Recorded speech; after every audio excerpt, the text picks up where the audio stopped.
নমো ভগবতে বাসুদেবায়। শ্রীমদ্ ভগবদ গীতা প্রথম অধ্যায় 37, 38, 39 এবং 40 নম্বর শ্লোক। যদ্যপেত্ত ন পশ্যন্তি লোভ উপহত চেতস কুলক্ষয় কৃতম দোষম মিত্র দোহে চ পাতকম কথম ন জ্ঞেয়ম अस्माभिः পাপাৎ अस्मात् নিবর্তিতুম কুলক্ষয় কৃতম দোষম প্রপশ্যদ্ভিঃ জনার্দন কুলক্ষয়ে প্রণশ্যন্তি কুলধর্মা সনাতনা ধর্মে নষ্টে কুলম কৃষ্ণম অধর্ম অভিভবতি কুতো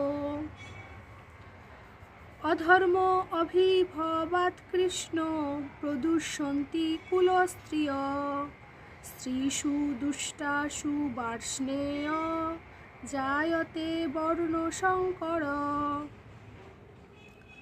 অর্থাৎ যুদ্ধক্ষেত্রে দুই সেনার মধ্যে যখন ভগবান শ্রীকৃষ্ণ রথ স্থাপন করলেন, অর্জুন নিজের স্বজনদের দর্শন করলেন যারা যুদ্ধাভিলাষী হয়ে এসেছেন, তখন তিনি ভগবান কৃষ্ণকে বললেন, হে জনার্দন, যদিও এরা রাজ্য লাভে অভিভূত হয়ে কুলক্ষয় জনিত দোষ ও মিত্রদোহ জনিত পাপ লক্ষ্য করছে না, কিন্তু আমরা কুলক্ষয় জনিত দোষ লক্ষ্য করেও কেন এই যুদ্ধে লিপ্ত হব যা দ্বারা আমাদের পাপ উৎপন্ন হবে?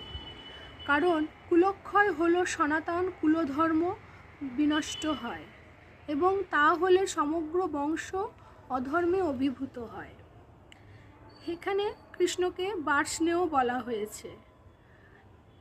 হে কৃষ্ণ, কুল অধর্মের দ্বারা অভিভূত হলে কুলবধূগণ ব্যভিচারে প্রবৃত্ত হয় এবং হে বার্ষ্ণেয়, কুলস্ত্রীগণ অসৎ চরিত্রা হলে অবাঞ্ছিত প্রজাতি অর্থাৎ বর্ণসংকর উৎপন্ন হয়। রাধে রাধে।